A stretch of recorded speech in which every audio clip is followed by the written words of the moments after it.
Kompüterda her bir narsaning bir xasligi bo'ladi dedim men. Albatta bu qavatning bir xususiyat xasligi bo'ladi. Ham biz 4-tizimlikni xaslik qavatga qarta olib boradigan mashg'ulotlarga berilgan tizimlik degan to'q. Tizimlikni ichib kirsam mayat nima deydi? Ya'ni qavatning xasligi deydi, shundaqmi? Qavatning xasligi deb ochgandan keyin qavatning xasligida manda narsalar bor. Qavatning ismi, masalan, XMR IT deb qo'ysam ismi o'zgarib ketadi-ku. Qavatning rangi, masalan, ba'zida shundaq muhim narsalarni biz biroz qavatning ichidan tanlab tep bulolmaymiz-da.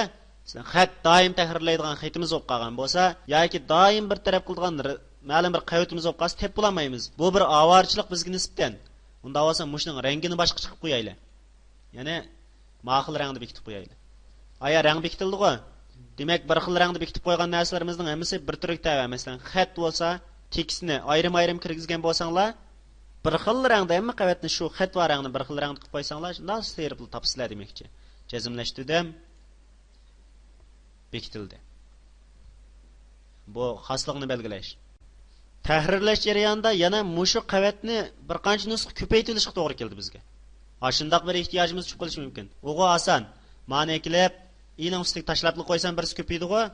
Masalan, ma'ni mouse bilan tutdim, qo'yib etmay serib mayaga keldim, bir tal ko'paydi. Buningdan boshqa qavat deganning ichiga kirib,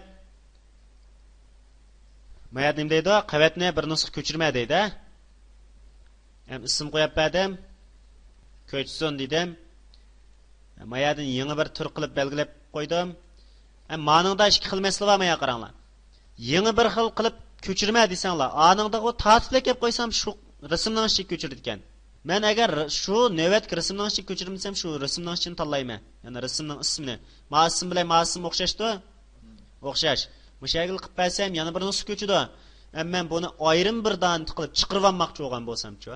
Ya'ni mush qavatni ayrim bir qilib chiqirib olmoqchi bo'lgan bo'lsam-chi, muchaq qavatning ichiga kirib ko'chirma, mayadan yangi tur qilib tanlab be. Okay degan bo'yicha jazmlashtirib be.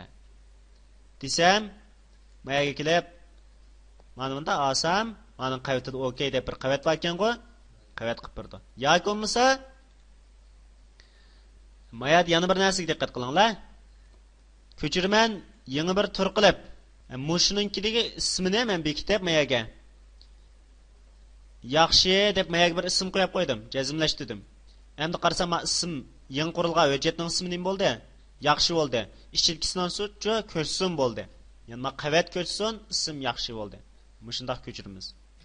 Qavat deganning ichiga kirsam, mayada to'ldirish deydi, To'ldirish deydi-ku. Yangidan bir to'ldirish qavat qurib berma deydi. Yani to'ldirish qavat qurib berdi ekan. Nimani to'ldirib berdi ekan? Naqshini to'ldirib berdi ekan. XMR IT qilib qo'ydim. Naqshini to'ldirib berdi ekan, buningga mundaq seriq rang belgilab qo'ydim. To'ldirish shaklini xohlagancha tanlab qo'ydim. Normal holatda bo'lsin.